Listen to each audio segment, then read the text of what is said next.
Hey everybody, tonight we're debating the ethics of abortion, and we are starting right now with Kay's opening statement. Thanks so much for being with us, Kay. The floor is all yours. Thank you for having me. I am KayFellowz. I am an ethical life activist. I've been an ethical life activist for almost 9 years now. And as an ethical life activist, I believe that all human life is inherently valuable and that we should all, as a human, should all be treated with equal value and equal dignity. And so with that, of course, I am 100% opposed to abortion for all reasons. And so with the news cycle currently out as it is right now, with the possible potential overturning of Roe v. Wade, honestly, I am 100% in support of overturning Roe v. Wade, and I do absolutely look forward to having a discussion about the ethics of abortion and the ethics of Roe v. Wade with Richard tonight. You got it. And want to let you know, folks, if it's your first time here at Modern Day Debate, we are a neutral platform hosting debates on science, religion, and politics.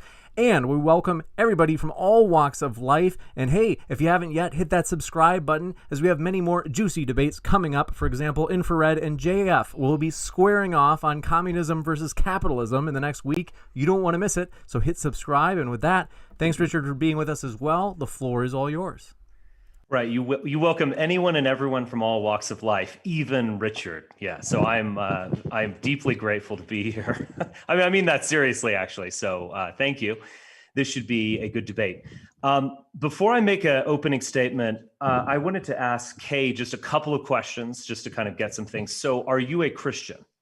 I am not. No, I am. I am a pagan. I'm also an You omnist. froze. So, um, so no, I am not a Christian. Oh, is he frozen? Oh no. I think the screen did freeze. Let me, I think, Richard, you might have to, just if you check your video feed, if you click out of it and then click back in, it looks, there we go. It's ready. And then it froze again, though. Technical difficulties. There it is. All right, it's updated. There we go. Okay. Great. All right. So I wanted to ask a couple of questions. It froze. Yes. The censors must have learned that I was about to defend abortion rights. Okay. Could I ask you just a couple of questions? So, Kay, are you a Christian? I am not. I am a pagan and I am also an omnist. So I believe that all religion has some form of truth behind it. But I do not observe any higher power in my belief system. Okay. Well, I kind of want to learn about all of that. What kind of pagan in just one word or two? I don't identify strictly with any specific branch of paganism. I mean, you have, Norse pagans and so on and so forth, but because I do not recognize or work with a specific deity, I just identify as strictly pagan. Okay. Very interesting. That kind of threw me a curveball a bit. Okay. Now, also just a real quick question about Roe v. Wade. Because I think we should talk a little bit about it. Do you disagree with that from a legal standpoint, or is this more, I mean, I'm asking you to be honest, or is it more kind of an ethical standpoint of like, who cares exactly what the legal niceties are? Let's make sure we get this done. As an ethical life activist, I've always more focused on the ethics behind the idea of abortion, less than on the legal aspect, because I don't think that the legal aspect is a huge part of the abortion debate. I would argue that, Roe v. Wade, like there is no rights to abortion in the Constitution. I do believe that Roe v. Wade was a bad decision, but I don't really focus much on the legal aspect and talking in legal terms whenever discussing abortion. Okay, fair enough. I think that it's very difficult to talk about abortion as an ethical issue because both sides are in effect right. So there are millions of books on abortion and articles and blog posts and tweets, but I would say that you could essentialize the arguments as such. From the pro-life side, the argument seems to be some variation on the child, even if it is a fetus or a zygote, it is life, it is potential life. It might not be a citizen with rights in that sense, but it is a human being. And as such, it has rights. And making arguments like, if a woman were raped, she might not want to carry the baby to term, or child abuse or something like that. Even though those are compelling arguments, those affect the woman and the perpetrator of these criminal acts. They don't affect the child. Even if the child were the product of a terrible rape scenario, he has rights. You don't lose rights because you're the victim of a crime. So it is a kind of human rights-based argument. It is logical, coherent, and absolutely compelling. On the other side, there is a pro-choice argument that it can also be compelling. And I'm not here talking about, Sarah Silverman bragging about getting an abortion, or that's kind of on the edges. But basically, the statement is this: I am an individual. I have rights. I have a kind of adumbrated right to privacy that is given to us in the 14th Amendment of the Constitution. Now, maybe a little bit dubious, but there's something there in those notions of everyone's due process and so on. What I do with my body is my own concern. And yes, no one would deny that there's a life form within my body, but I can ultimately make this choice for myself. And a kind of extreme libertarian version of that I've heard by Murray Rothbard is basically, I am the owner of my body. My body is my property, and I am the landlord of my being, as it were, and I can kick out a tenant. And if that tenant dies in the process of being expelled, that is on him effectively, and it is not on me. Now, that argument too is compelling. And both of those arguments are consistent, rational, and they can't really ever win out. We've reached a kind of moral impasse with abortion where both sides will effectively make those two arguments. Because we live in a liberal society and a liberal system, you have to make arguments based on rights and harm avoidance and so on. So this is how we make arguments, and we can't, and I don't think this will ever be resolved at the end of the day. And so I would suggest that because this issue is so terrible, even someone like Kay, who is passionately pro-life, I don't think wants to throw women who have abortions into prison, needless to say, put the death penalty on them or something like that. She seems like a very sympathetic person. We ultimately, even if we acknowledge the humanity of a fetus, we don't treat it in the same way. We don't treat it like murder. And people who really want to treat it like murder are on the fringes of the pro-life movement. So there's this distinction there that we kind of can't express in the terms that are given to us in our society, which is based on liberal norms. And so there's just a moral impasse. We could argue this all day, and I don't think we would really get anywhere. So I do think that it is reasonable and rational to look at the consequences of abortion and what abortion kind of means for us as a society moving forward. Abortion is very old. It has been going on since the ancient world. The Bible discusses abortion rather briefly, and to be honest, the Bible does not treat there's one episode in Leviticus where two men get in a fight, and if you get in a fight and the pregnant woman loses her child, you have to pay more or something like, we don't have to worry about the details of it. The fact is, it was not treated as in the way that a lot of Christian pro-lifers treat it now. Again, abortion is an ancient practice. It has been with us for some time. There are many aspects of an abortion that I think people don't like to talk about, but I think we probably should talk about.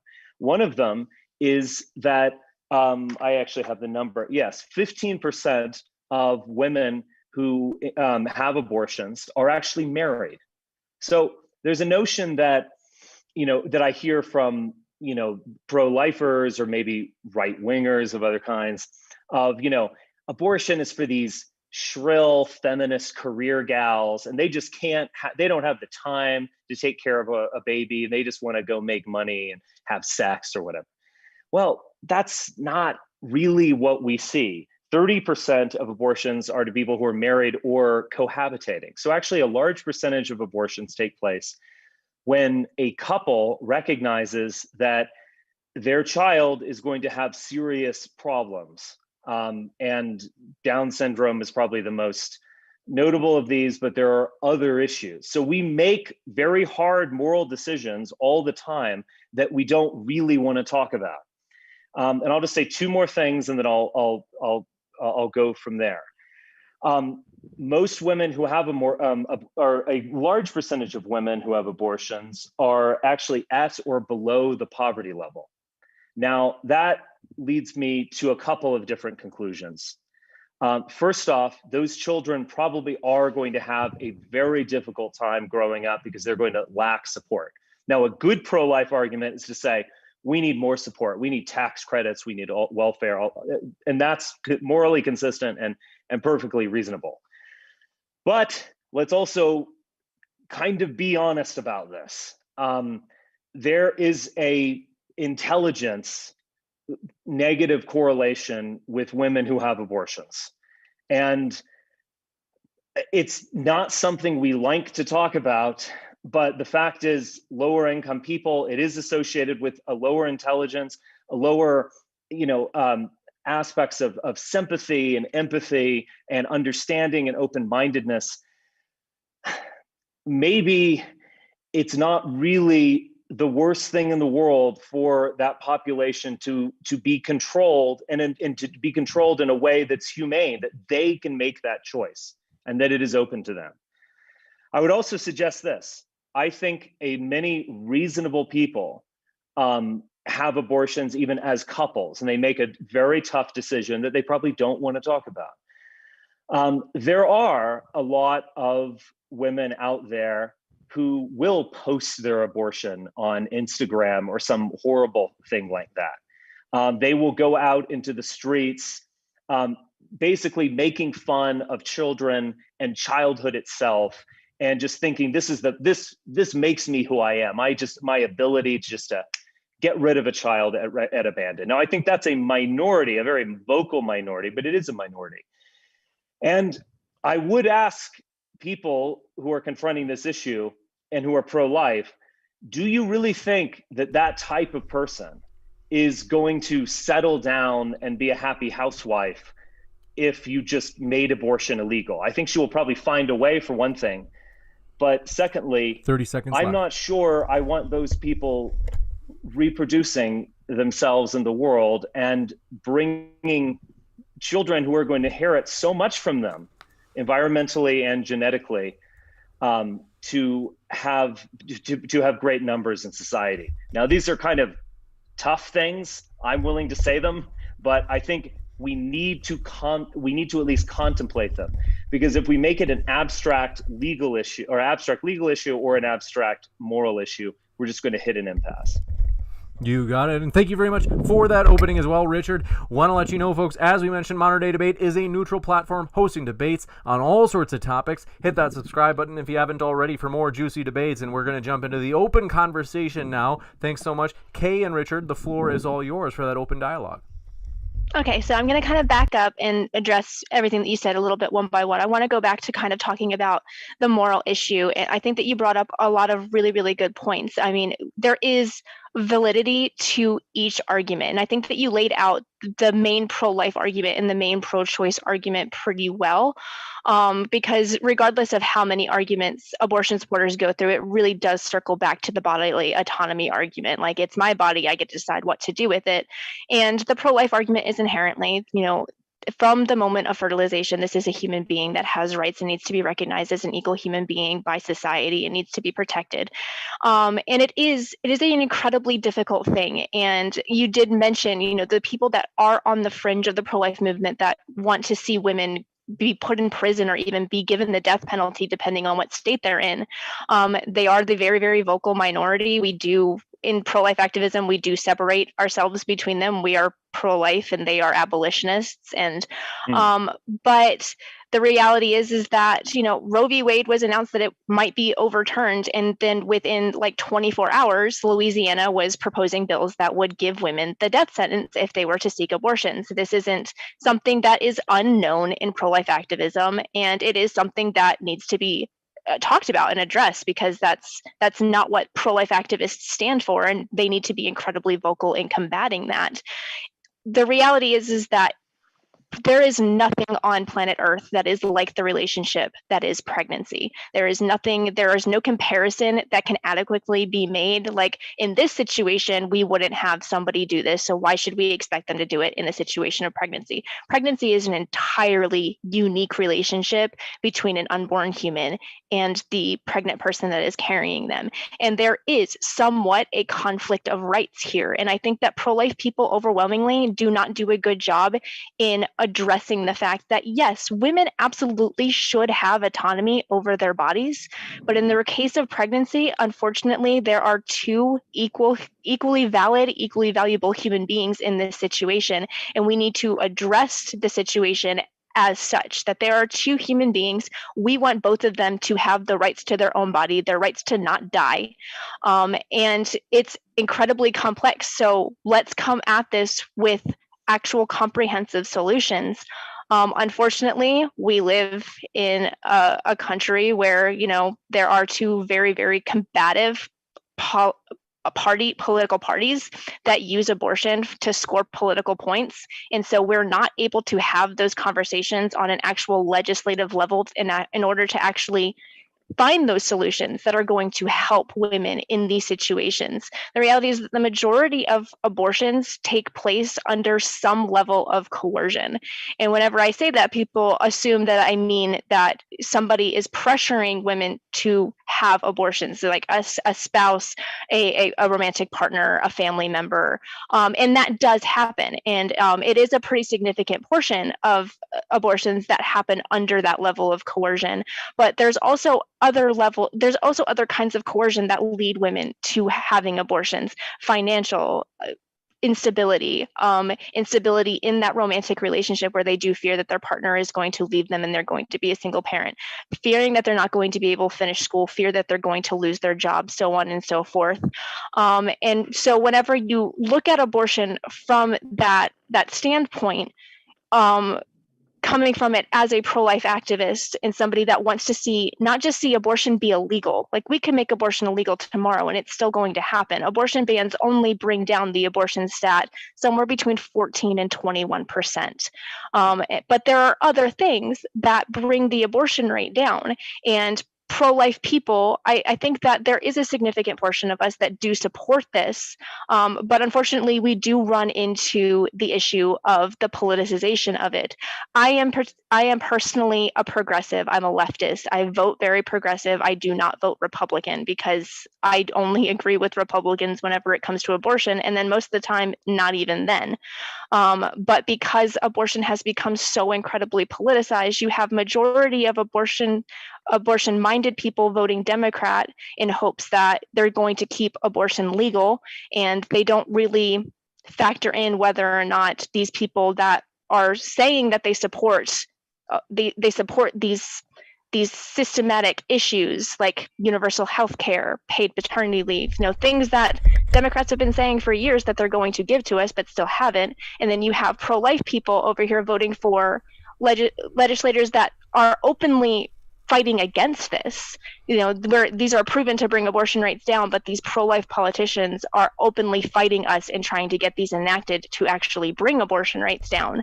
And so you have a lot of pro-life people like me who are sitting here in the middle saying, we want to actually have comprehensive solutions to helping people so that they don't feel the need to get an abortion. I mean, if you talk to post-abortive people that have had abortions for these reasons, an overwhelming amount of them will tell you, like, if I had the support that I felt like I needed, if I had this financial support, if I didn't feel like, my corporate job was going to fire me, if I didn't feel like I wasn't going to be able to finish school unless I had an abortion, if I had that support, I wouldn't have had my abortion. And so for me, the issue is not just, I prefer to argue on the ethics of it, like regardless of what's happening in legislation, abortion is still wrong. It is still taking the life of a human being. But as far as the conversation around the legal aspect goes, we need to get pro-life people fired up, and we need to meet on common ground with people who support abortion and be like, I know that we disagree on this issue, but let's come together and unite together to push paid paternity leave. Let's let people be home with their kids, universal health care, so that people are not worried about, I've had conversations with women, especially women below the poverty line, immigrant women, that, I'll wrap up, James, that, they haven't even had access to, maternity care from a doctor. They're 8 months pregnant. They haven't seen a doctor throughout their entire pregnancy because they don't have health insurance and they can't afford it. That's a big problem. There are so many things that we can address on a legislative issue and in our communities and in society that you're going to see abortion levels plummet if we can actually accomplish any of these things. Okay, I have some hopefully interesting things to say about this. First up, abortion levels have been plummeting. They've actually been plummeting since 1980, and they've plummeted, I believe, 12% since 2011 or something like that. So, which is interesting. I think there is a kind of sex crisis going on. Hold on a second. Okay, yes. What?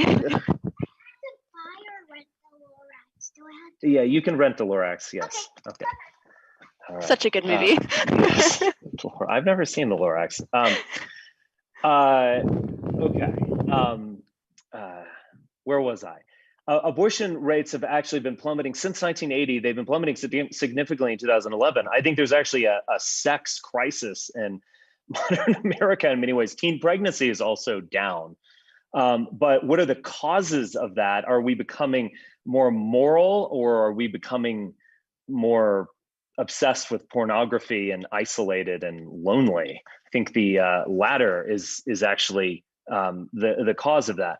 Now, when you said compulsion, you made a statement that most abortions are compelled in some way. Now, you seem to be using a very broad stroke, saying compelled. That it could be, oh my gosh, I feel like I'm gonna lose my job, and if I take leave, I might get fired, or that could be a compulsion, or my boyfriend is terrible and he's run out of me. I get all that, but life. I'm not trying to say this to make excuses for like not having paid parental leave or socialized medicine, which I support, but there's always going to be some exigent or some necessity in society. And the notion that we could ever really get away from some kind of outside force compelling you or not supporting you, it just seems utopian.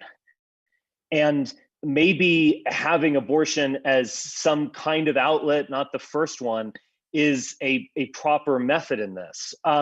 Remember, if we go back not too long ago, abortion was looked down. It was not spoken about, but it was looked down upon much less so than illegitimacy. So a woman was terrified not so much of having an abortion, which not something she would brag about, but she was terrified of having a bastard, or being seen as loose, fallen, La Traviata type woman. So there's always going to be some kind of social force that is affecting this. And the notion that we could, again, I support the policies you mentioned, but even with those, or even with more of that, or even with just full-blown utopian socialism, there's always going to be this kind of crisis in life, or a tragedy about life, that will lead to this kind of thing. And so I don't know, that what you're saying seems kind of utopian on one hand and wishy-washy on the other.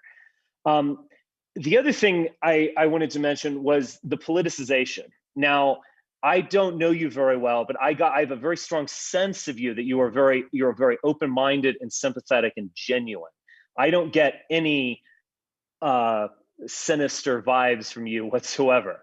I think you are absolutely genuine, and it's kind of remarkable. I think you're in a very small minority, but a good minority to be in, of progressives who are pro-life. It's very interesting, and you're authentic. However, the abortion cause has benefited tremendously from politicization. And let's go back to 1973 with the Roe v. Wade decision. The Southern Baptist Convention, the most conservative, Southern fried organization there is, supported Roe v. Wade publicly. Major evangelicals like Pat Robertson and Billy Graham were pro-choice in the 70s. They were actually kind of talked into it by this burgeoning pro-life movement with, I guess, Francis Schaeffer being most famous. Once the 80s started to roll around, you had the Jerry Falwell types enter the scene, and they were just, full guns going blazing here on the pro-life cause. You had the creation of the religious right through a number of figures. I'm forgetting their names at the moment, but they were political figures. They were Christians, they were political figures. Catholics mostly, and they picked up on this. And sooner or later, by the 1980s, the Protestant Republican Southern voting base, the red states, were pro-life. George Herbert Walker Bush, his father, Prescott Bush, was actually like on the board of Planned Parenthood or something like this. George Herbert Walker Bush was pro-choice for a long time. He reluctantly flipped in the 1980s as vice president because he just had to bow to political consensus, very, very much like politicians now. Lindsey Graham is claiming, I'm a Trumpian populist or whatever. It's just because he has to. And so what I would say is that the abortion cause, the reason why it is so salient and powerful and divisive and poisonous in many ways is actually because of politicization, because it's been used as this wedge issue or litmus test issue. We actually wouldn't be talking about it as much without that politicization. So you might need to, I guess, give the devil his due here on some level, in the sense, as a genuine pro-life activist, which surely you are, that the politicization has actually made this a more salient cause. So to address what you said at the beginning, yes, it does seem almost utopian in a sense to believe that, like, we as a society, especially if you look at American society today, that we're ever going to be able to get to a point where we have all of the necessary safety nets in place to where a woman facing an unplanned pregnancy, like, she sees that positive pregnancy test and is like, no big deal. Like, my life is not going to change in any way. A child is always going to be a monumental change to your life, no matter how well off you are, no matter how bad off you are, no matter what you have going on in your life. I am very much not a person that makes the argument, like, if you don't want to have a baby, then you need to keep your legs closed. But statistics do show that whenever the society does not have the safety net of abortion, unplanned pregnancies do go down. So people are less likely to take that risk if they do not believe that they have a safety net to catch them, which abortion is unfortunately seen as a safety net for a lot of people. We have, Roe v. Wade is, only 50 years old, but this is something that has happened. You can trace it back all the way to the 60s in the sexual revolution. You're looking at decades upon decades of the normalization and just ingraining abortion as part of our society. And so there's no one fast trick solution. We could outlaw abortion and have all of these safety nets in place tomorrow just with a flip of a switch. And you're still going to have women that are genuinely terrified for themselves, for their health, for their safety, for their futures, because this is something that has been ingrained in their brains since elementary school. The abortion industry has worked incredibly hard and paid a lot of money and put a lot of time into garnering the support that they have. So whenever we talk about ridding our society of abortion, first of all, it doesn't even begin to start with the legal aspect of it, because the legal aspect is such a small portion of the abortion debate. We need to be out in our communities actually creating a culture that values life. And that doesn't even end with start or end with abortion. There's so many things that we do as a society that are negligent to other human beings. Look at our homeless population. American society does not value the human being as an individual. And so, like, in having discussions about how we are to move away from a culture that is so centered around abortion, it's a very, very long and uphill battle, because not only do you have to undo legislation, you have to undo the level of indoctrination and how deeply ingrained abortion is in our society. Now, as far as the legal, like the politicization of abortion, real quick, let me jump in before we talk about politicization. No. So why do you think abortion is declining so significantly? I do believe that you do have a valid argument in the reality that, we have become a very, very closed off society. Most of our interactions happen through a screen nowadays. Yes. And that's only gotten 10 times worse with COVID. And so we are not having day-to-day interactions with people. People are less engaged with each other. But I also do think that, as we look at the progression of society, birth control is more easily accessible. More women are having access to permanent sterilization. We are normalizing vasectomies for men. These policies that we're talking about, they are slowly being implemented. My argument on that aspect would be that they're just not being implemented fast enough. And it really doesn't make sense for politicians that claim to want to bring abortion rates down to be actively fighting against them. So you're not one of these Catholics who's against contraception? No, I am all for contraception. Let's have more contraception, better contraception. Okay. Let's be handing out contraception for free, like at your local clinic. I want as many people to have access to contraception, and I want it to be as safe as possible. I want to normalize men having vasectomies. I want to normalize doctors giving women sterilization, because a lot of the time women go in for sterilization and a doctor won't do it unless their husband signs off on it. There are a lot of things that we need to be doing as a society to help in that aspect as well. But back to what you were saying about the politicization, it is kind of a double-edged sword, because yes, we probably would not be having the conversations that are happening right now without it being so politicized. The problem is that now we have a very, very clear-cut divide. If you're pro-life, you're a Republican. If you're pro-choice, you're a Democrat. And there is, as somebody that is both a progressive and pro-life, people find out about that and they're just like, that's not a thing that exists. Like you can't do that.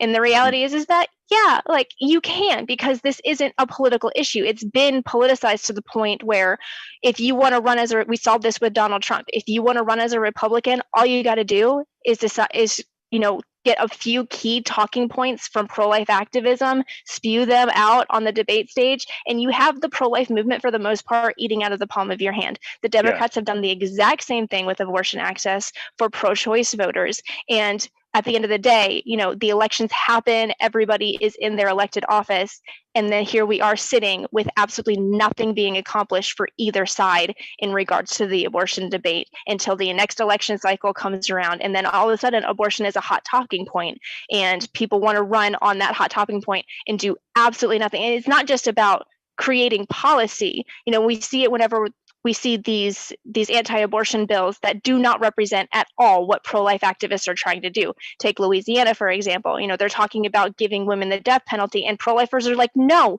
like you're saying that you're pro-life, but you're not even putting in the legwork to understand what that actually means and what it is that your voting base is fighting for.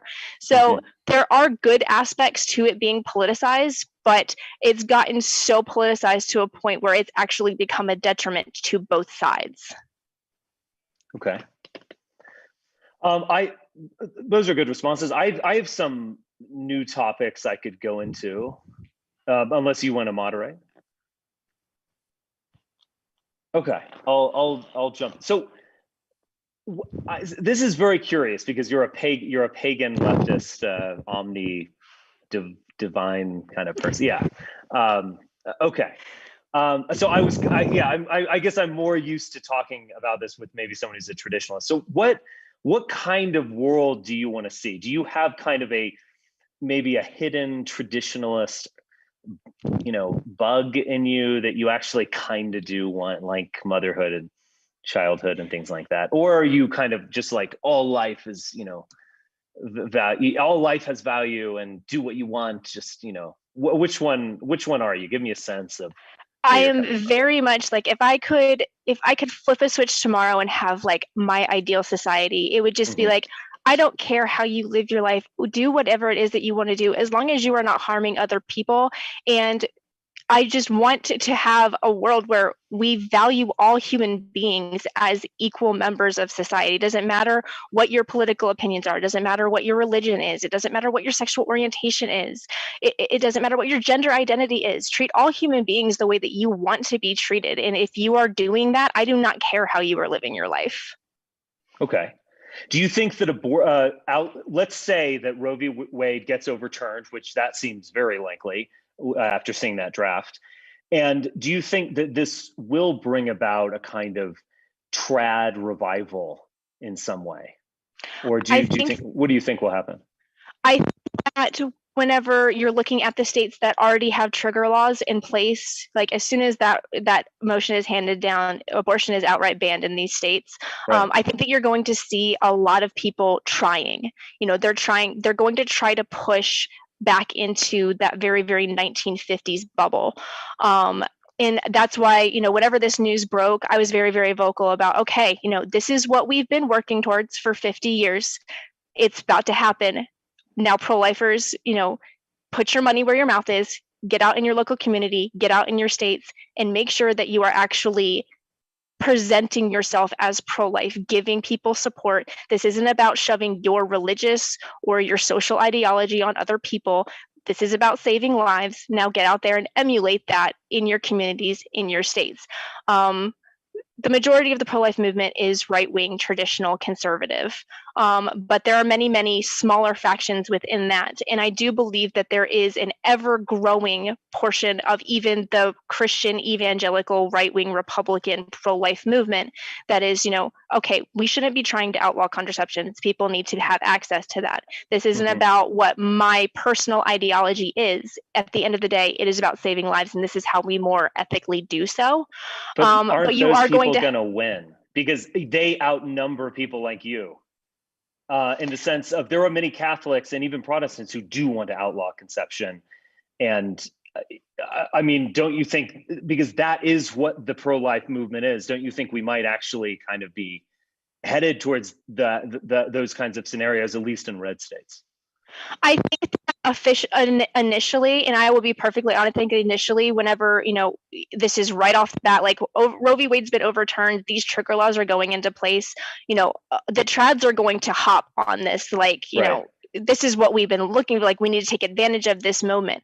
Fortunately, as somebody that's been in this movement for almost 9 years, I can say that the vast majority of pro-lifers are moving away from that. And thankfully, it's because of the more further right wing, what we call abolitionists, people that want to put women in prison, have become so incredibly vocal in their radicalization that it's causing people that were literally like more here in the middle, like, I personally don't like contraception, so I'm just not going to talk about it. They're like, no, we need to move away from this because it is actively hurting people. It's going to cause a net harm in society. And I am hopeful that, once pro-lifers are seeing this in real time, like Roe v. Wade has been overturned. People are trying to take advantage of that. Okay, you need to respond to it. This is no longer a national fight. We don't have to worry about the national fight right now. We've been doing that for 50 years. Now we need to move more locally and be in our communities and in our states actually emulating what the pro-life message is, which is, at the end of the day, abortion is wrong because it kills a human being. And that is the end of it. It's not about religion. It's not about your personal ideology. It's about saving lives. And what saves lives and brings abortion rates down is actually being a support and a help in your state and in your community. Okay, but still, I've got to push on this a little bit. They outnumber you by a lot. And these are people, even if abolitionists might be on the fringe, which although I don't know if they're on the fringe. I tweeted out a couple of days ago that the pro-lifers are kind of incoherent because they say that it's murder, but they don't want to treat it as murder. They don't want to actually put a woman in prison or even to the chair or something like that. with abortion. And then like a day later, Louisiana was like, we're calling your bluff. And yeah, so I don't know if they're on the fringe, to be honest, but I would say the majority of, say, Republican voters don't want to do that. Nevertheless, the majority of Republican voters also think that COVID relief stimulus checks are socialism. The majority of Republican voters were animated by overturning Obamacare. And whatever you want to say about Trump, I mean, I hate the guy at this point, but in 2015, he was basically talking about national health care. I mean, he was saying things like, we're not going to leave people out in the street. We're going to take care of y'all, vague stuff like that. The moment he's in office, they're high-fiving after they get rid of Obamacare, which was in itself a kind of insufficient socialism, in my opinion. So these people, they seem to they don't see it like you do. The majority, not just abolitionists, but the majority of pro-lifers see it as, we're not, welfare checks are socialism, COVID checks are socialism. Don't even talk to me about Yang Gang, monthly stimulus checks. No way, not here. We're not the USSR. And no, if you open your legs, you've made your choice. So it just seems like, I think you are genuine. Like if a pro-life cause was going to win, I wish your cause would win. Well, thankfully, because like the aspect of secular pro-life activism is something that is, it is relatively new. Secular pro-life activists have always existed, but as far as being an established group, like we purely argue from a purely secular standpoint, our leaders, our membership are not associated with religion in any way, is a vastly growing sector of the pro-life movement. You have 2 million registered pro-life Democrats, as was the last poll in 2017. Whenever I know that the super trad people that are like, birth control is an abortifacient and we need to be, monitoring, we need to get rid of IVF, we need to get rid of all of these things. They are consistently and steadily, year after year after year, getting smaller and smaller and smaller. And that is a regular trend that has been increasing just one year after another. It was kind of revived a little bit under Trump. There was a sector of the pro-life movement that really, really got engaged in the political side of pro-life activism under Donald Trump. But now that is even kind of fading out, we did see a lot of more moderate Republicans being like, there is an argument to be made here about universal healthcare, or at least having a better healthcare system that's more accessible.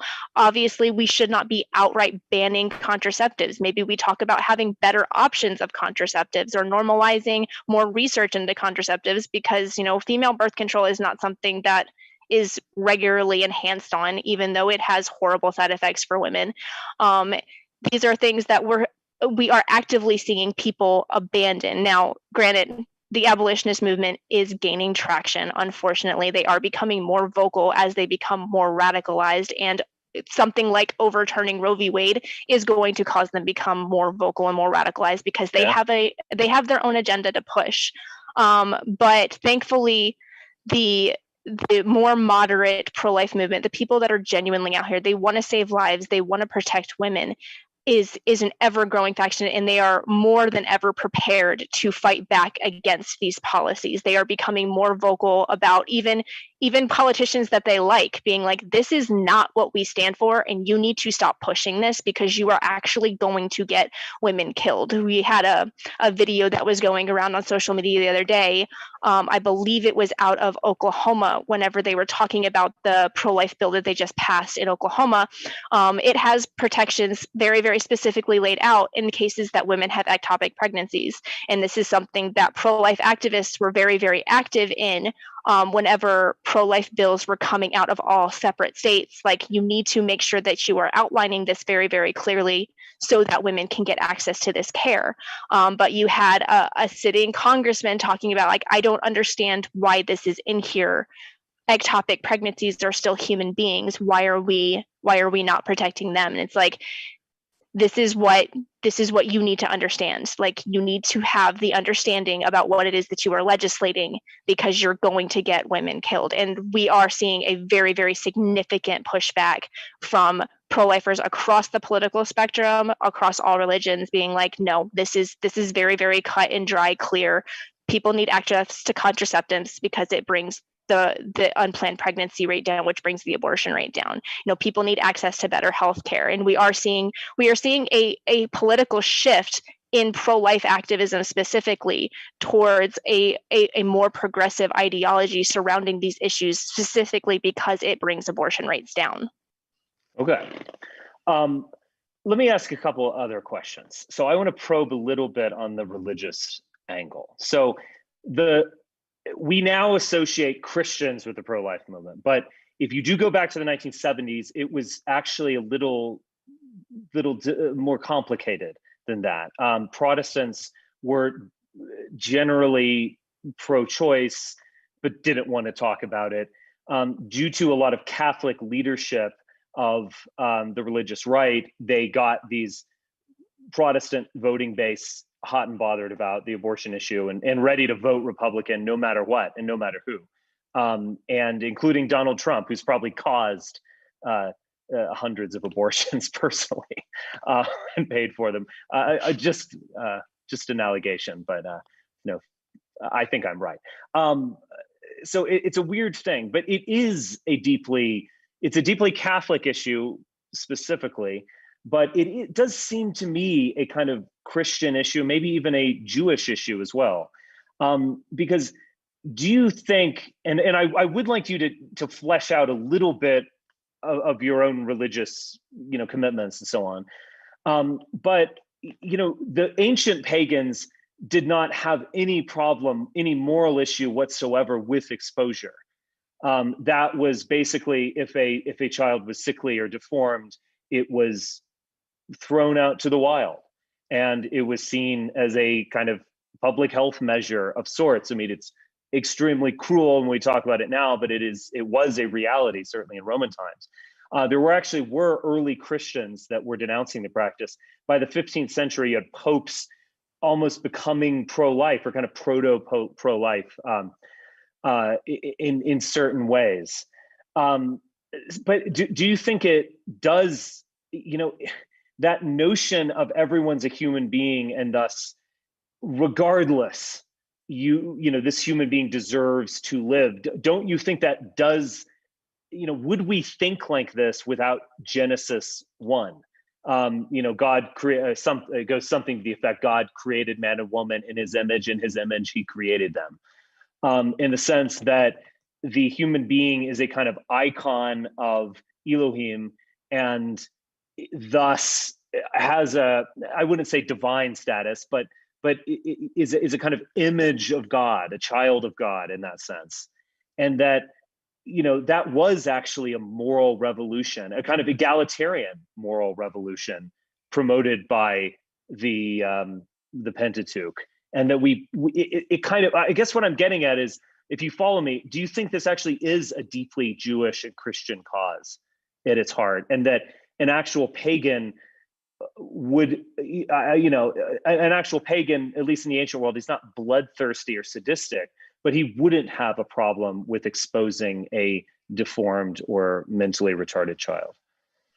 I wouldn't argue that the pro-life cause is rooted in any particular religion. If you go back to the 1960s, whenever the pro-life movement was actually established, you had people from all walks of religion, and the most radical, more progressive-leaning ones were actually the Catholic factor of the very, very early pro-life cause. And you also had atheists and secularists that were tagging onto this. And who are those people? Who I wasn't Christopher Hitchens a bit of a pro-life progressive?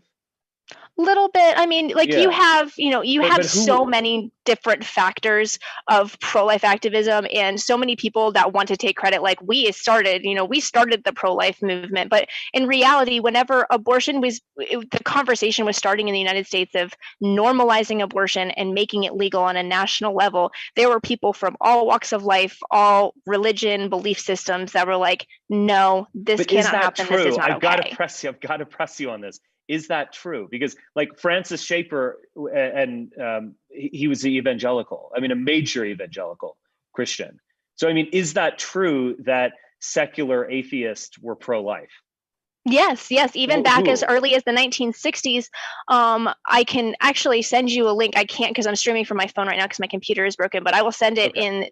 I will send it to you on Twitter once we've concluded. Because yes, even back at the very, very beginning in the late 1950s into early 1960s, whenever we started having these conversations in the United States of like the very, very severe and sincere push to not just make it legal and make it legal on a national level, but to normalize it as just being a normal part of life.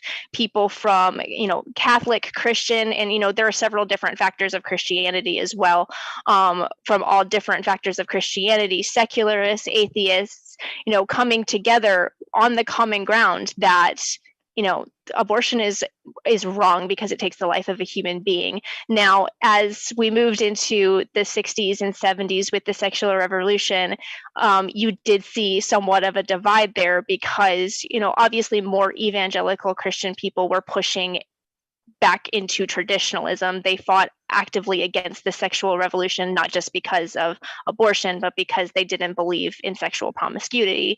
And then into the 1970s, you had extremely radical pro-lifers coming onto the scene with things like Operation Rescue, Randall Terry, clinic invasions, mass arrests, mass protests that really turned a lot of more progressive and secular people away from pro-life activism. And then whenever it started to become a little bit more de-radicalized into the late 90s and into the 2000s, you did see small sectors of more secular people coming back. But throughout the 2000s, all the way up into, 2000, into the Obama era, it was largely a Christian Catholic religious right-wing ideology. Like I said, pro-life secularism, pro-life atheist groups, more progressive, left-leaning pro-life organizations are relatively a new thing. And it had been so long since we saw characters like this in pro-life activism that people were kind of like, what is this? Like you're pro-life, Yeah. but you're an atheist, you're pro-life, but you're left-leaning. Like they didn't really understand it. And it took a while for these groups to become incredibly established in pro-life activism. But now they're just another large factor of the anti-abortion movement. We have entire organizations dedicated to being pro-life and being a Democrat, being pro-life and being an atheist, being pro-life and being a left-leaning. And so there's this ever-growing faction of people. And whenever people learn this is a thing that exists, and are more educated on it, I think that there are a lot of people that are more moderate, a little more left-leaning. They are to the left of center, think that they have no place in pro-life activism because it had been so polarized for so long. But we are actively trying to break that down. And you also have to keep in mind that within religion itself, you are seeing a shift and a divide between, like, even with Christians and Catholics. You have right-wing Christians and Catholics, but you also have an ever-growing movement of progressive Christians and Catholics that are even pro-choice, and they support very, very left-leaning policy, but they are still members of these religions. Okay. Oh, now, as a pagan, are you made in the image of God? No. Okay, good. So don't you feel a little bit of a conflict there? I mean, it's like, because you do need, I mean, granted, I'm kind of a Schmittian. I think that all politics is secularized religion on some level. So do you what is the theological basis for human rights? Yeah, I get that question a lot. I kind of come at it from I think that there are flaws in like a humanist ideology. As a pagan, there is no clear-cut set idea in paganism, like this is how the world started and this is what happens to you after death. But none of us are there really. Kind of is, actually. I mean, a little bit. I mean, it depends, but it also depends. Like there are different factors of paganism and different deities with paganism. So there are so many different routes that you can take. If I'm being completely upfront, I am actually a survivor of extreme religious trauma in the evangelical Christian church, and I actually am a huge advocate for other survivors of religious trauma. So I went through a very, very long spiritual journey myself before I found paganism. I studied a lot of different religions, and mainly I come to my ideology. I found a lot of comfort in pagan ideas, and I'm also a practicing witch, so they kind of go hand in hand with each other a lot.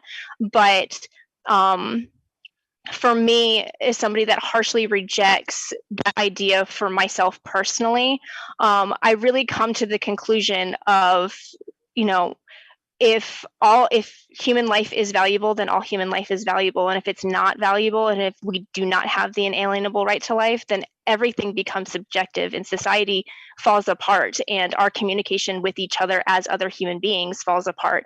I very much strive to live out a very consistent ethical life ideology with that. It doesn't just end or start with abortion.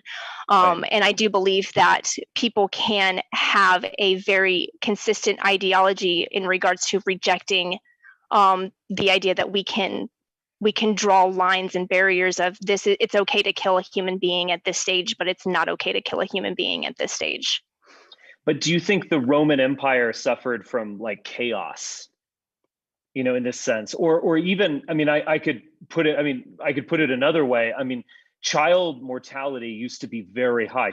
One of the things I think the pro-life movement has going for it are, one, ultrasounds, and the second actually is the just amazing decline of child mortality. So child mortality up to the Industrial Revolution, say the mid 19th century or so, was something like 50%. And it actually really affected the way that we interacted with children, because you might not be with him or her very long. And so there wasn't actually as much of the intense bonding that we're kind of obsessed about childhood. We got to get people into preschool, waiting lists. That was not on the radar, when your child very well might die before it reaches the teenage years due to all sorts of causes. But those societies kind of lived with that tragedy and were not chaotic. And certainly Roman societies would expose children. Of all the criticisms you can make of Rome, them being libertine or out of control or whatever is not one of them. Is an extremely regimented martial society. So what do you think about that? Well, I'm by no means an expert on the Roman Empire, but if just from history, as somebody that grew up learning about the Roman Empire from a evangelical Christian standpoint, I mean, it was far from perfect. You did see mass genocide. The Roman Empire was responsible for killing pagans. The pagans killed the Christians. They didn't kill pagans. What are you, these slanderous accusations? They killed Christians. And under Emperor Nero, you had the Colosseum, and what happened to Christians in that arena. It's definitely far from perfect. And I think that if we're going to compare ancient civilizations to current civilizations, I would like to think that as human beings we have evolved more than where we were back during the Roman Empire. We do have more clear-cut ideas of how we engage as a society. I mean, we do have laws against murdering people. We draw these very, very arbitrary lines. So we're like, oh, well, I guess it's okay to kill a person here, but not here. And for me, it's just like, I guess because I try to be as consistent as possible in my ideology, for me, it all stems from human beings are human beings from the moment they become human beings, which is fertilization, and they are human beings all the way up until their natural death, and their life should be their own and protected from other people taking it. Okay. Let me just throw out the demographic question, and it is kind of a eugenic question, to be brutally frank. So Margaret Sanger was an interesting American. Now, she was promoting contraception and not abortion, but she is a founding mother of the pro-choice movement and Planned Parenthood, et cetera. She made it very clear in correspondence and in some public pronouncements that there was a kind of demographic or eugenic quality to the pro-choice movement. I'm sure you know about Oliver Wendell Holmes, who's a major Supreme Court justice who wrote the opinion on a matter that gave us the phrase, what was it, 3 generations of morons is enough, and so on. So there was a sense in the first half of the 20th century that abortion had a kind of eugenic quality to it, in the sense that it was, or contraception in that matter, or sterilization, that it was, a lot of people, again, since I've been talking with you for an hour or 15 or so, you strike me as a very thoughtful person, someone who's thinks through things. I think that you would absolutely care for a child in the best way possible. But let's just be honest here. There are a lot of people who aren't as sympathetic as you are, and that they don't care about their children, and they're on drugs and getting their kids on drugs and teaching their children really terrible things. And part of that kind of lack of intelligence and lack of foresight is a kind of libertine attitude towards sex and reproduction. It's just kind of like, well, it happened, whatever. And I could also talk about the nastiness. I think, again, this is a small percentage of women who have abortion, but there is a kind of almost nasty quality that much like you feel a certain revulsion towards abolitionists. When I see some of women bragging about abortion on Instagram, it's just like, this is really not good. This makes you seem like a stereotypical witch, not the fair-minded witch that you surely are. So do you want those children? Do you want someone who just, doesn't give a shit, to be frank, or someone who's really nasty? Isn't abortion, to quote Hamlet, it's to be cruel only to be kind. It probably does help out society in kind of limiting the reproduction of people like that. And I know it's tough to talk about it, but maybe we should. And even the liberals who like Elizabeth Warren, I saw she had this viral video where she was just, hot and bothered.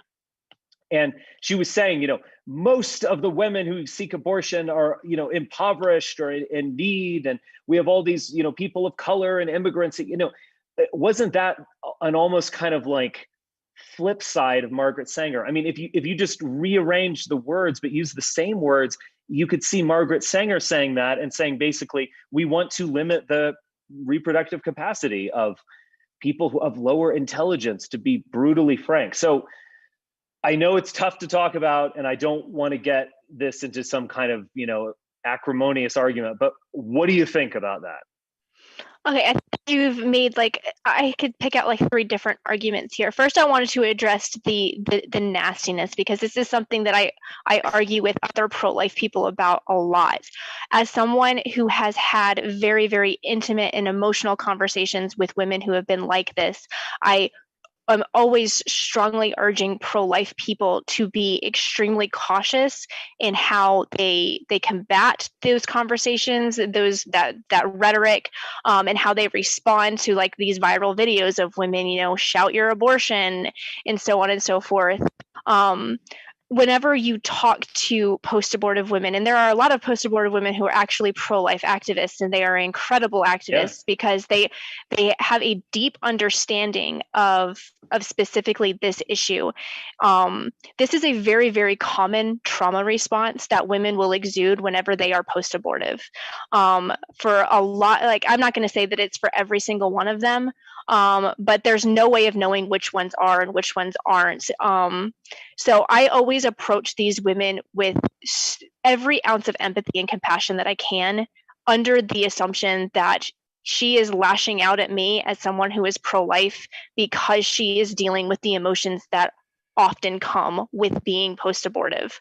I have a great friend. Her name is Albany Rose. She's an incredible pro-life activist, and she is post-abortive. And she's like, I was like this for years. I said these horrible things to pro-life people to invoke an emotional response and get them angry because it placated the feelings that I was having inside. And so I don't look at these women and think of like, I'm glad that they're at least not reproducing, because what a horrible person. I see these women as being incredibly hurt and beat down by a society that has essentially lied to them and told them that this is what you need in order to be equal, instead of actually stepping up as a society and being there for her and being an aid for her and giving her the support that she needs. In regards to, limiting people from reproducing that treat their kids terribly, as somebody that has worked with, trying to reform the foster care system that is incredibly broken and has worked with abused children, it is something that is so incredibly, it's hard. It's hard to say that, to turn around and say that I want to overturn a ruling that is going to cause more children to be abused, more children to go into the foster care system. But I'm also not going to be a person that sits here and says that because you were born into less than ideal circumstances, or you would have been born into less than ideal circumstances because you were going to be abused, because you were going to have a hard life, I have deemed that your life is not worth living. And therefore, I support the idea of aborting you before you have a chance to live that life and grow and move away from that abuse and away from that poverty and make a better life for yourself. I was somebody that was born into an abusive household, that was born into an impoverished household. I would not have wanted my mother to make the decision for me, because here I am at 27. I am happily married. I have 2 kids of my own. And I am firmly of the belief that my life was always mine to have, that it was never somebody else's to take from me. So in regards to, let's limit the population so that these people aren't going to have these hard and trying times. I will always circle back to, yes, it is horrible that children are put in these situations, and we need to be doing so much more to, and here comes mine, we need to be doing so much more to support them. We need to reform the foster care system. We need to be giving parents assistance that they need in order to combat the hardships that they're facing, and give them the support that they need to go on and make a better life. But I think in talking about this specific argument, I think that it is an argument about breaking the cycle that we have seen in society for so long. Okay. I would say, that's right. 2 seconds. We might have a good opportunity here to jump into the Q&A if you guys are ready. Yeah, that's fine. You betcha. Want to say, folks, our guests are linked in the description, and also want to say that includes the podcast. We do have a podcast, which is growing quickly, and we're excited to see that, as a lot of people have found that useful. So if you like listening to debates like these, you can find us on every major podcast app. And as I mentioned, our guests are linked in the description there as well. This one coming in from, do appreciate this first question from Sunflower, says, Richard, as a pro-choice, let's see, nationalist, doesn't that make you a eugenicist? Isn't eugenics bad?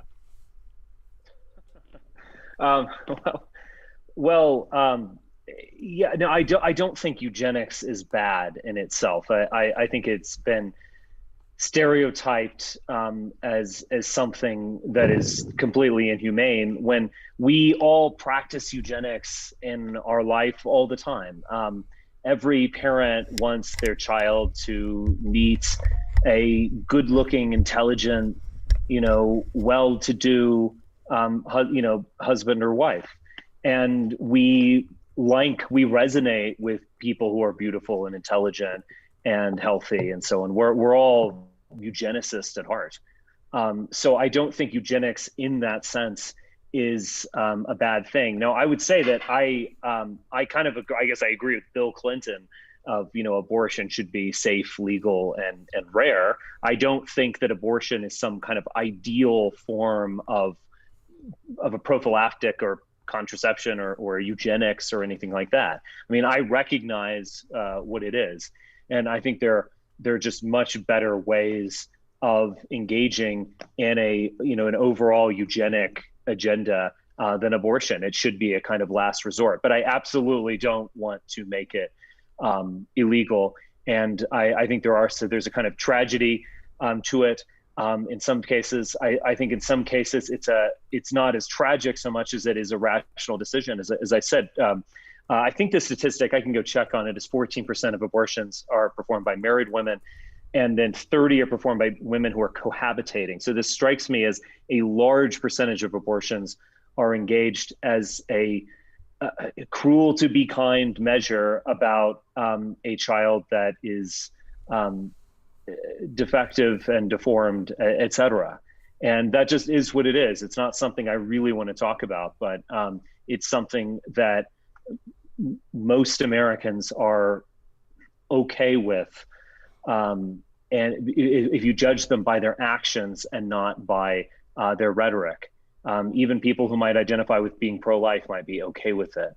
And it's a little bit rarer in the United States, but in Europe, in Northern Europe, it is all but universal. You got so, yeah. I do think that abortion, it's a terrible, but necessity. I would describe it kind of as a tragedy. It's probably the best way. You got it. And this one coming in from Joe Schwartz says, for both, do you think a compromise can ever be made from both sides on abortion in America? And if not, what's the single biggest factor that prevents that? No, I don't think that there's going to be any compromising being made. And I think that the biggest issue with that is the politicization of it. It's always going to be a political talking point because people have realized that they can run and win elections on that issue. Yeah, I don't think it is even going to be over at this point because there was in Samuel Alito's missive, he said, because this was decided by the courts, that's why we're all up in arms about abortion and we're debating it endlessly. I think that's very euphemistic. I do think that this draft does mean that Roe v. Wade will be overturned. This has been a long-term project of the conservative movement writ large. I mean, this is like they've had the patience of a James Bond villain in accomplishing overturning Roe v. Wade. I mean, it's taken half a century and they've done it, and they've even effectively lied to the Senate in confirmation hearings. Judge Bork famously was just open about wanting to overturn Roe v. Wade. No other Supreme Court justice after him, including Thomas, Alito, Roberts, et cetera, they would always just kind of beat around the bush or tap dance a bit, and they got through their nomination process. So they were engaging in like platonic lying, so to speak, in order to do this. They have done it, but I don't think it's going to be over. I think they're going to be extreme, acrimonious debates ongoing for the rest of our lives. I think because of the politicization, I absolutely agree with that. But also just because of the ethical impasse that you reached. It's kind of interesting. When I think of myself as a rational person, but studying German idealism and philosophy, I think reason needs to be put into its limits. Reason does have contradictions. And philosophy understood this actually from the very beginning of philosophy, from Zeno on. We've understood that using pure rationality leads to paradoxes. So this issue, if you are a liberal and you're making a ethical, rational argument for your cause, you will ultimately reach this impasse. You cannot resolve it. So yeah, I think this is going to be a massively disputed argument for the rest of my life. You got it. And this one from Duchess of Clutches says, For Kay, if we are aware that a baby has Down syndrome, I do not see the point of bringing it into the world. Don't you see, or they say, don't you think it is the case that not all human life is worthwhile? I would urge this person to go and actually have a meaningful interaction with a person with Down syndrome. Their life is absolutely worth living. They are some of the most beautiful and wonderful people to ever walk this planet. And no, I harshly reject the idea that they are less human or less worthy of life simply because they have Down syndrome. Down syndrome people live incredibly full and happy lives. You got it. This one from Mango T says, Richard, is there any truth to the idea that you prefer abortion being accessible because it happens at disproportionate rates among different people groups? Well, abortion is to a large extent a class issue. I think the statistic here, there's an interesting article from the New York Times published in 2021 on just these stats that they're getting from Planned Parenthood and the CDC. Yes, I believe 27% of abortions are to Black mothers, and actually, so they are strongly overrepresented.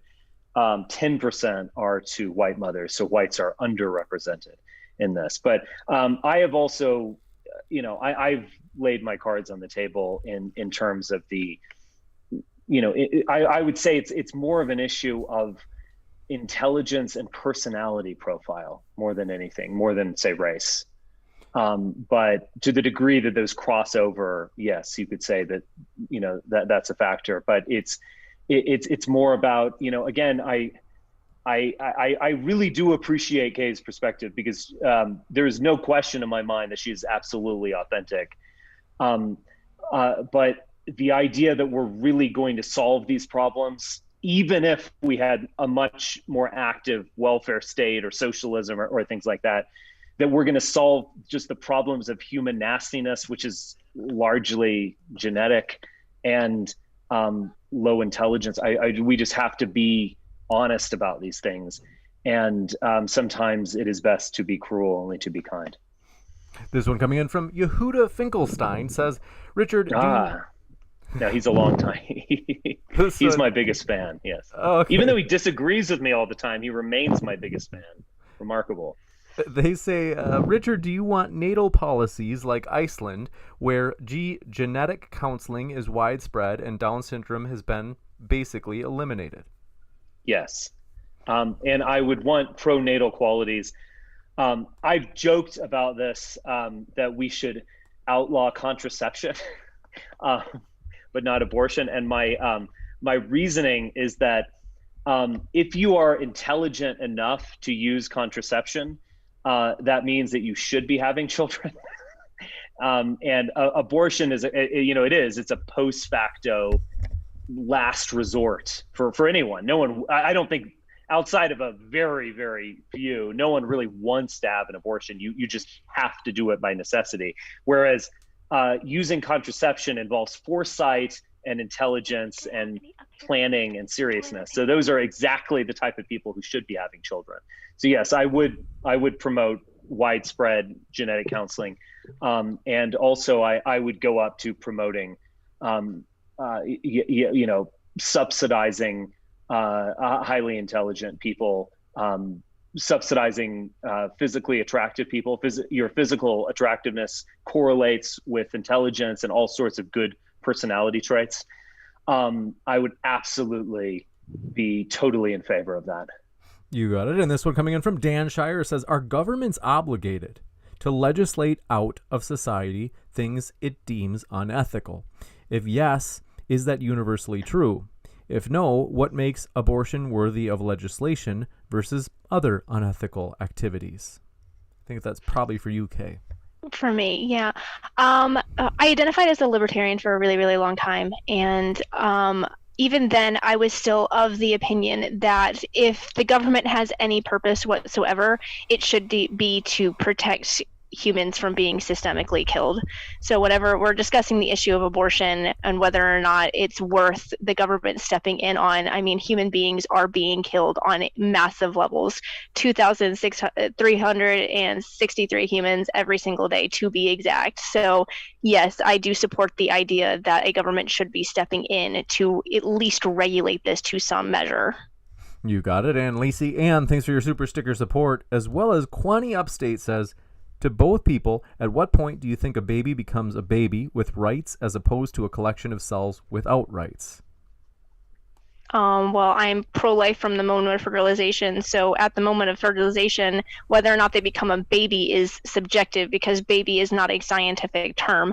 But whether or not they are a human being that I believe is alive and worthy of life starts for me at the moment of fertilization. You got it. I really get the notion of life begins at conception. I mean, I think that is the most kind of rational thing. When the sperm hits the egg, there is some kind of life form. I really do understand that. But at the end of the day, you know, your rights do. And this is where I would really kind of strongly disagree with Kay from a philosophical, you could say, religious perspective. You have rights due to the fact that you are part of a community. You don't have rights due to the fact that you are merely a human being.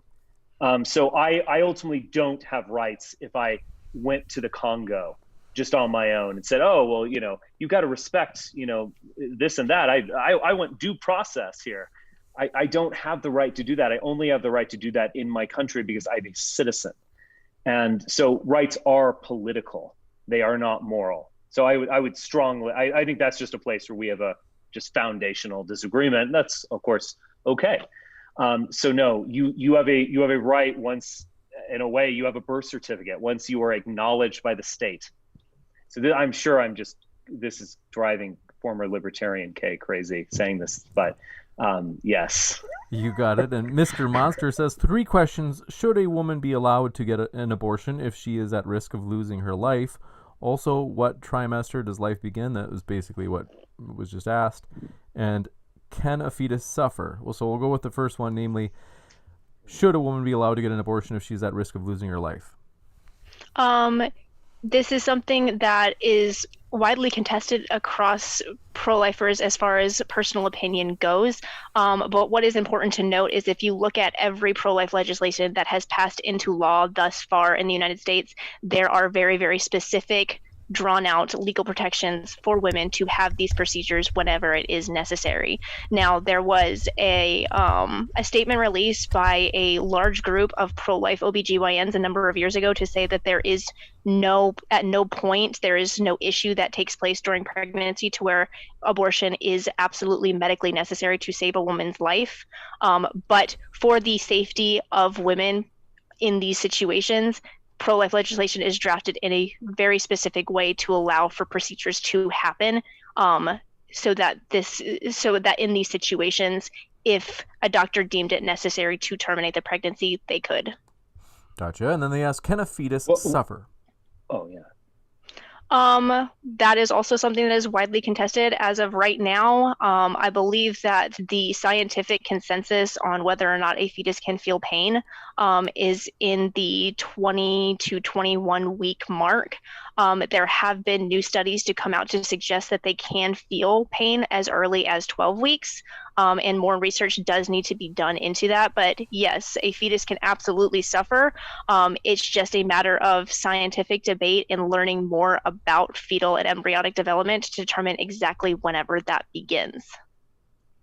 I would say this, I don't dispute that those scientific studies about feeling pain. I would say that I would make a distinction between pain and suffering. I do think that suffering implies a kind of self-consciousness and awareness, in the sense that an animal can feel pain. I mean, even a multicellular or single cell organism can kind of learn and kind of adjust and so on.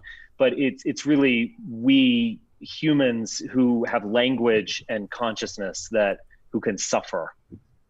So again, these are some of these fine distinctions that I think are actually important. You got it. And this one coming in from Do Appreciate Your Question. Miss Mortician 1986 says to Richard, while I vehemently disagree with most of your views, you didn't deserve to be sucker punched, and I'm glad to see you expressing some rational, sensible ideas, more recently on various debate platforms. Okay, thank you. I also agree that I should not have been attacked by anti-FA radicals, yes. This one from But, Ray Cosby. Would I be the man I am if I didn't suffer a little bit? This one's from Ray Cosby, who says, Kay, if most people would save a woman over an embryo in a moral dilemma, doesn't that mean they are not equally valuable? No, not in any way, shape, or form. This really comes down to, human interaction, human emotion. Each human is going to respond differently. This is essentially the whole burning IVF clinic.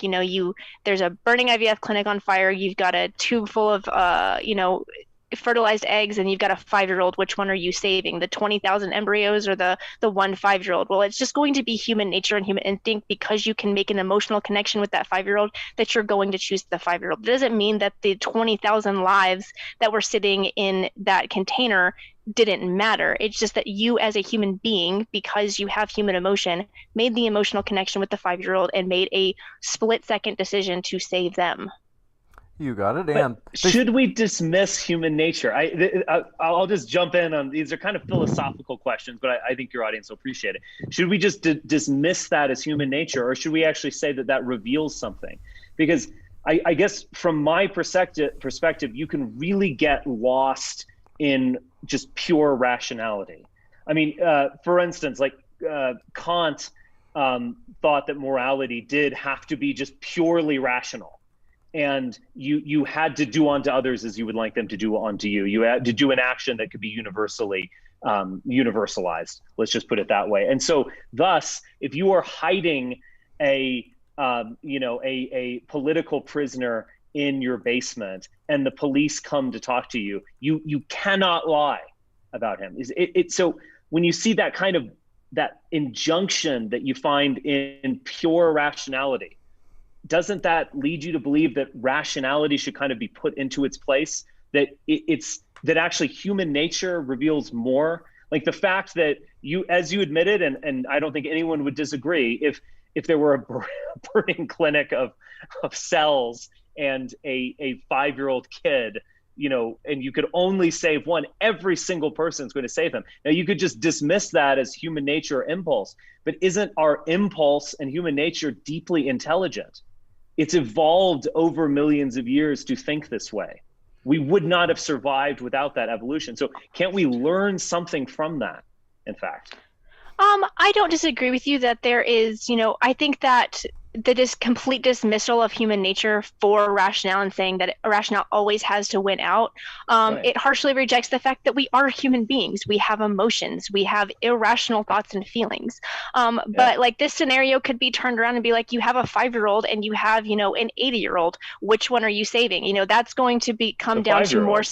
That's going to come down to more subjective. People are going to make split-second decisions based on their own rationale, and rationale, personally is a level of subjectivity. And so I don't think that we should be like, oh, it's irrational and therefore, it's automatically wrong, or we need to harshly reject it. Like, we are humans, we're not robots.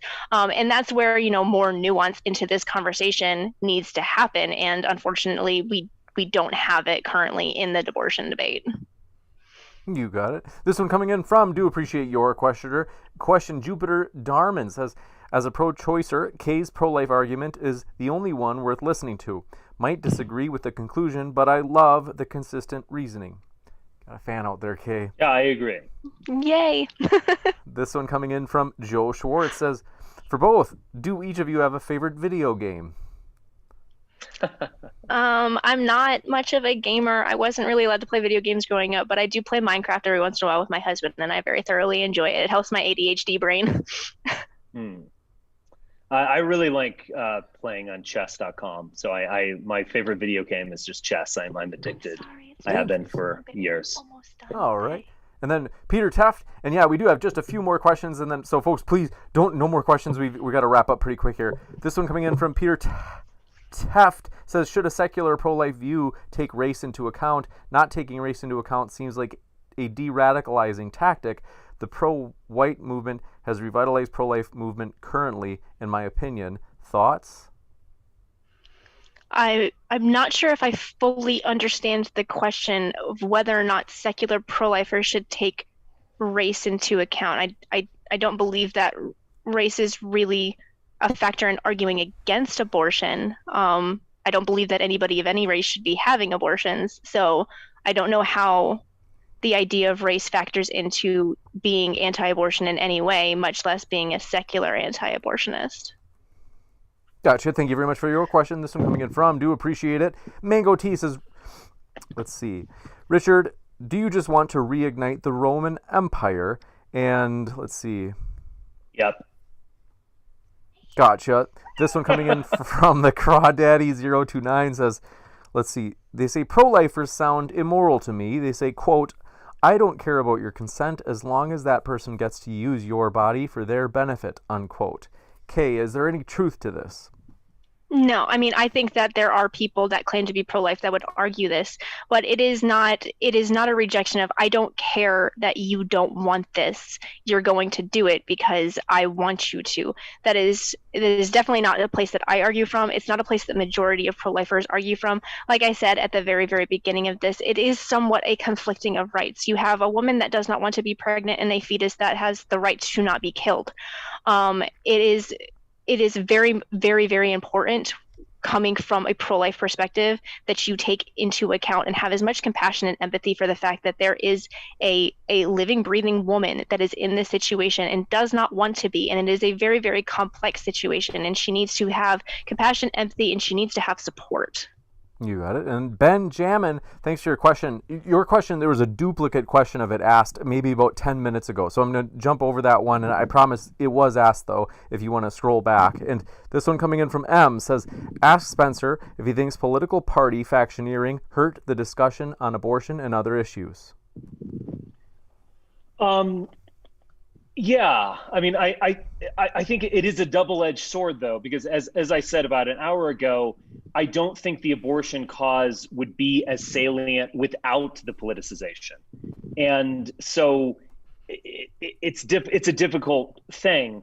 But yeah, I do think the politicization and polarization, like the world we live in now, I mean, I'm actually very happy that this was such a, fruitful and friendly discussion. But if you look at other live streams between the left and right or something, people they think the leftists are demons, evil pedophile Satan worshipers, and they think the right are, Klansmen and bigots and animals or what.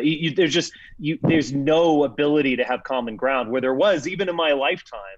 But the polarization is just so extreme that you can't take the other side seriously. And thus you can't think about an issue like abortion seriously, because I do think abortion is a tragic issue. It's an issue we don't really like to talk about, at least on a real level. We kind of like to talk about it on a vague or political level. So it's about, we got a strong pro-life advocate running for office, or, all lives matter or something. Like we don't want to really talk about the nitty gritty because it is unpleasant.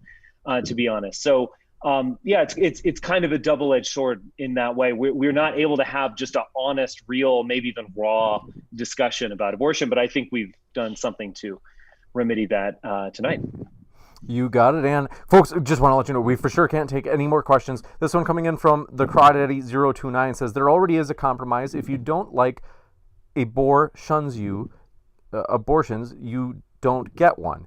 This topic makes it difficult to make a question, but that's what they say is a compromise. See, I kind of disagree with that because we live in a society. I mean, we do politics is about making decisions for other people on some level. It's about living with other people. So I don't really kind of buy that. If you don't want an abortion, don't have one. At the end of the day, what politics is making a decision for a group of people. Yeah, and I'll kind of echo that. Kind of piggybacking off of that, if as a pro-life activist, I believe that abortion takes the life of a human being. So just sitting back and being like, well, I personally believe that abortion is killing a human being, but I'm going to sit back and do nothing about it. I think that would make me a pretty terrible and apathetic person coming from the perspective that I do. You got it, and thank you very much for your question. This one coming in from Joe Schwartz says, for both, what country has the best abortion laws? Honestly, I think that Ireland had a decent system in place. I think that they fundamentally lacked education and that there were very obviously holes in it. You can see that with the Savita Halappanavar case back in, I believe it was 2016, 2017, where doctors were just ignorant as to what the law stated, and unfortunately a woman died. I think that they had a good idea going before they repealed that, but I think overall the idea behind it, they had, safety in place for women that were having ectopic pregnancies. There was protection in place for women that were needing life-saving care. It just needed to be more clearly defined. You got it, Dan. I would say Northern Europe. You bet. And this one coming in from Speaks as a Lie says, if people with Down syndrome should not be born, what argument can be given to say that they shouldn't be euthanized when they are already born? I think they were technically responding to a past super chat, but if either of you want to respond, you can. I agree. Yeah, I mean, because we do make this decision. I mean, rationally speaking, life begins at conception. I get that, but we do make distinctions as human. And in some ways, so much of our moral life is pre-rational or irrational. I would say. And yeah. You bet. And this one coming in from Tioga, last one of the night. She snuck it in late. She says, are IVF discarded embryos throwing away human life? I love this question because I am a pro-life activist who has actually donated eggs to IVF, and people cut on my case about it a lot. I am of the opinion that even in a society where abortion is no longer a legal aspect, it is no longer accessible, that there are ways that we can do IVF ethically. Fertilized eggs do not have to be discarded in the way that they are. IVF is an industry meant to make money, and so they do this to the most efficient and practical way of making as much money as they possibly can. I personally donated to a clinic that actually had a kind of adoption type system where all of the unused embryos that were not implanted in the person actually receiving IVF care were then donated to a program for women that could not afford to have IVF care. They were able to adopt their children as embryos and have the opportunity to actually get pregnant through IVF. So I harshly reject the idea of IVF, don't destroy embryos. I am against that, obviously, as a pro-life activist, but I also harshly reject the idea that if we were to get rid of abortion, we would have to get rid of IVF too. You got it. I am very much against IVF. Look, even and I'm channeling Ed Dudden here, my friend who opened my eyes to this. But I mean, when a sperm makes its way to an egg, it is a Darwinian environment. It is only the strongest survive, and thus the best sperm is going to survive and thus reproduce. And most 99.9% of them don't. And I think, creating this kind of synthetic birth, you are allowing kind of weaker sperm to reproduce, and there's going to be a greater percentage of all of these problems that we've already discussed. There also, I mean, if you can't have children, I'm sorry, but that's nature's way of telling you that you shouldn't. And you can contribute to society in all sorts of ways. You can help out with children and who need care. You can engage with society in all sorts of ways, but it is really nature's way of telling you no. So, I mean, again, I'm sorry. I mean, maybe I could sum up my entire position as cruel only to be kind, but I'm opposed to a synthetic births in that way. I think we should always be striving not just for mere human life, but really the best life. You got it. And that is all we have for questions, folks. I want to say thanks so much, folks, for your questions. And thanks to our guests, Richard and Kay. It has been a true pleasure to have you. This has been, I think, a really fruitful, genuine conversation. So we really do appreciate that. I agree. Me too. I very much enjoyed this conversation. Yeah, it was very nice meeting you, Kay, and hopefully we could do it again on witchcraft, maybe, or Absolutely. paganism. I would like to talk with you about paganism. That's interesting. Interesting to say the least. And so, folks, stick around. I'll be back in just a moment giving you updates about upcoming debates. And so, one last thank you to our guests. We'll be back in just a moment with that post-credit show. All right.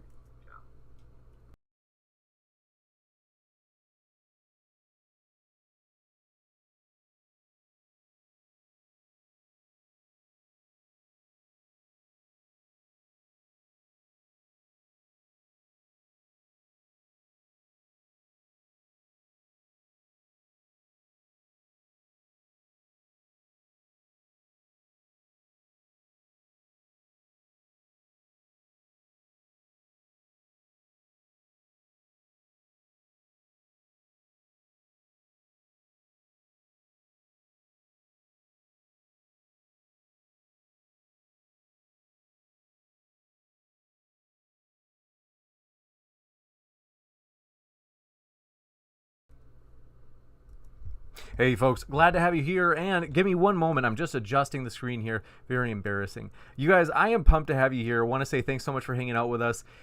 If this is your first time here, if you're kind of like, oh, hey, like, what's this whole modern day debate thing? Got to tell you, we are a neutral channel hosting debates on science, religion, and politics, and I'm squeezing this down just a little bit more, almost there. All right, thanks for your patience. Here we go. I want to say thanks for your support, you guys, for a number of reasons. One is thank you guys for your support of Modern Day Debate, as you guys have always supported us big time so much, and thank you guys for your support of me personally, as you guys, some of you guys have heard the news that my mom passed away. So I just appreciate your guys' support so much, and thank you for your support of the guest mods. As I've been home in Wisconsin for the last 7 weeks or so. So thank you guys for your support of Kaz, Amy, Converse Contender. I just appreciate your support of them, as I've obviously put family first the last 7 weeks, especially just to be sure, that I had as much time with my mom and that I have as much time with my family. And so want to say thanks for your support of the moderators, as Kaz and Amy, sometimes on short notice, were jumping in, and but just at all for their help. We appreciate them. And so thank you guys for your support. But yeah, I really do. I love you guys. You guys have just been so positive and so just supportive of me personally, and that means more than you know. And whew. But yeah, thank you, Forward Tribe. I see you there in the old live chat. Thanks for your kind words. Thanks, DT, for your kind words. I really do appreciate that. And thanks, Rick Manellis, for your kind words. Thanks, James and MDD. This is a good conversation, and I'm sorry for your loss, James. I appreciate that. Seriously, that really does mean more than you know. And Perpetually Annoyed, thanks for your heart. And La Plerome, thanks for your heart as well. I appreciate you guys. And let's see. Lacey Ann, thanks for all the kisses there. Appreciate your support. And so really do. You guys, it means a lot. And so, you guys, in a way, it is like a family. And as I've mentioned before, I highly encourage you. I've always said this, and, there are some things where I'll kind of like, in addition to our philosophy in terms of who we platform, as we're very real about the fact that we want to platform everybody, every idea in, that people are interested in hearing both sides on. And that's something that, we've said that the channel takes a stance in that way. I would say the channel also takes a stance, because I've been pushing this so hard, not just recently, but also since the channel began to exist. Namely, that I think it's important to be, not let yourself be divided by, we disagree on religion or lack of religion or politics. They're politically left and politically right. I would encourage you to not let that stop you from being friends, because I've just been so encouraged that not only the support in the chat and things like that, and the community posts that I've made, just giving some updates on my life, but also the support I've had from friends on the phone, friends that are they're Christian, they're atheists, they're agnostic. I've had so many people that I've talked to about this. It's obviously been a hard time, and so I just appreciate everybody's support, you guys. And I want to say that, yeah, I'm grateful that I have friends that are Christians, atheists, Muslims, and that they've been supportive. And so I really do appreciate that. And let's see. I see you there in the old live chat. Good to see you. Sideshow Nav says, we are all with you, brother. Appreciate that. And then good to see you, Spring Heel Jack, as well as Rock E. Shepherd and Tioga Arts, the most rebellious little chatter out there. Brandon Ardeline, thanks for your support, says, love you, James, and my heart breaks for you. I appreciate that, Brandon. I really do. Coffee Mom, thanks for your support, says, really glad you got to spend time with her. Seriously. Yeah, I am. I have to be thankful for the things that I do have and look for the things that I've been thankful for. And that time of being able to come home the last 7 weeks when we found out about her diagnosis I'm grateful for that. So, Social Slacker, thank you for your kind words. I do appreciate that. Says Jesus, God bless James Coons. I appreciate that. Mr. Anderson, thanks for your support. Says, sorry to hear that, James. My dad passed away this month as well. I'm sorry to hear that, Mr. Anderson. My heart goes out to you. That it's honestly, it's been the hardest 7 weeks of my life. And Roxy Nas, thanks for your support. Says, I give you my kind words. I appreciate that, Roxy Nas. And then thanks for your support, Stephen Michael. I see you there in the old chat, bud. And then Joe Schwartz, thanks for your kind words. It means a lot. Leslie Flemons, thanks for your support. Says, praying for you, James. God's got you. I appreciate that, Leslie. It means more than you know. I love you too. And Brooke Sparrow says, we love you. Thanks for that. I love you too. And Perfect One, our hearts go out to you. Appreciate that, Perfect One. And Sergio Miguel says, see you all. Welcome back, James. Thank you, Sergio.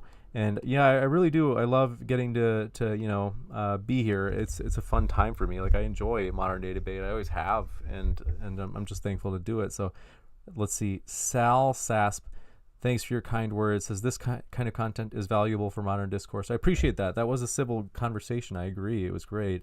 Lacey Ann says, we love you, James. Truly, you're really a great guy. I appreciate that. That means so much. Seriously. And let's see.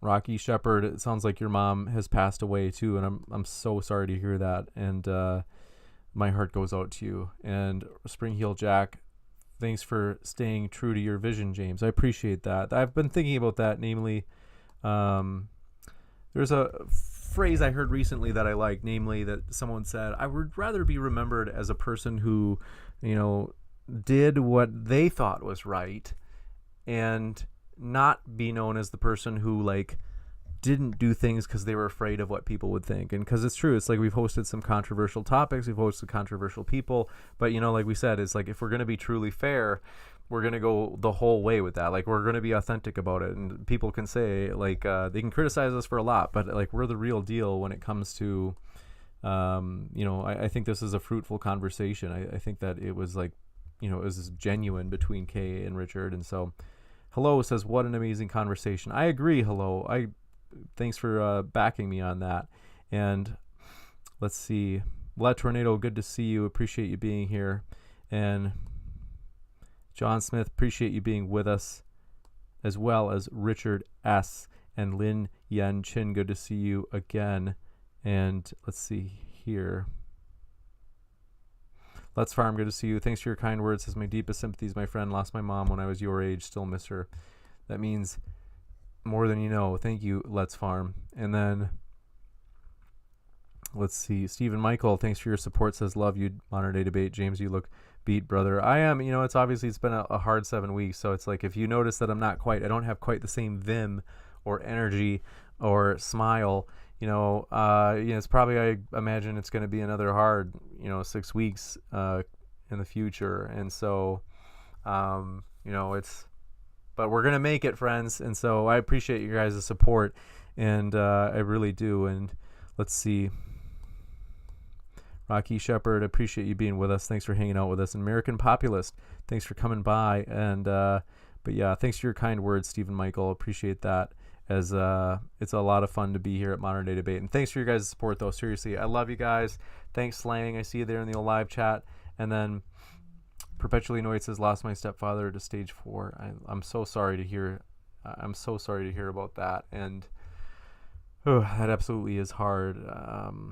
But yeah, I just Thank you guys for all your support. I love you guys. It's good to be able to catch up with you again and just say hello and say thank you guys for your support of both me and the guest mods, as I think they've done a fantastic job. I'm grateful for them. And so, but yeah, let's see. I think I just closed the chat. Let me, I'm going to run in just a moment. Let's see. Brooke says, we just lost a family member a few days ago and saying goodbye was so hard. I'm thinking of you. Thank you for that, Brooke. That seriously means more than you know, and I'm with you in spirit. Like, I understand where you're coming from right now, especially to some extent. I know it's not exactly the same, but I just thank you. And then thanks, Crawdaddy, for your support, and thanks, Coffee Mom. I appreciate you sympathizing, and my pleasure to have the debate, Rocky Shepherd. And thanks, Joe Schwartz. What's your favorite debate topic, James? That's a good question. Man, I gotta be honest, I love the recent debates on Islam. Those are a lot of fun. I don't know if it's just the energy that they bring, but those are always juicy. I gotta say, like, my favorite of all time is probably, like, does God exist? I think the resurrection debates are fun if they're, well-read people. I love the Bigfoot debates too. So for real, I'm not joking. I think that's fun. This is fun stuff. But yeah, I want to say I love you guys. Thanks so much, and I'm gonna run. But I will be seeing you. I'm planning on. I'm not sure if it's gonna be me or someone else hosting on Wednesday. That debate might get bumped to Thursday. We're working that out. But yeah, so I want to say thanks, guys, for all your love and support, and I will see you in the future, as I know I'll for sure be debating or hosting in the next week. So I will see you shortly. It won't be quite as long as it's going to be good to see you, and I love you guys. So thanks for your support, and I'll see you next time. I hope you have a great rest of your night. And if you haven't hit that subscribe button, as we have many more debates coming up, Jab Slant, thanks for coming by, and yeah, thanks for your guys' support. And so thanks for everything. Love you guys, and I will see you at the next one.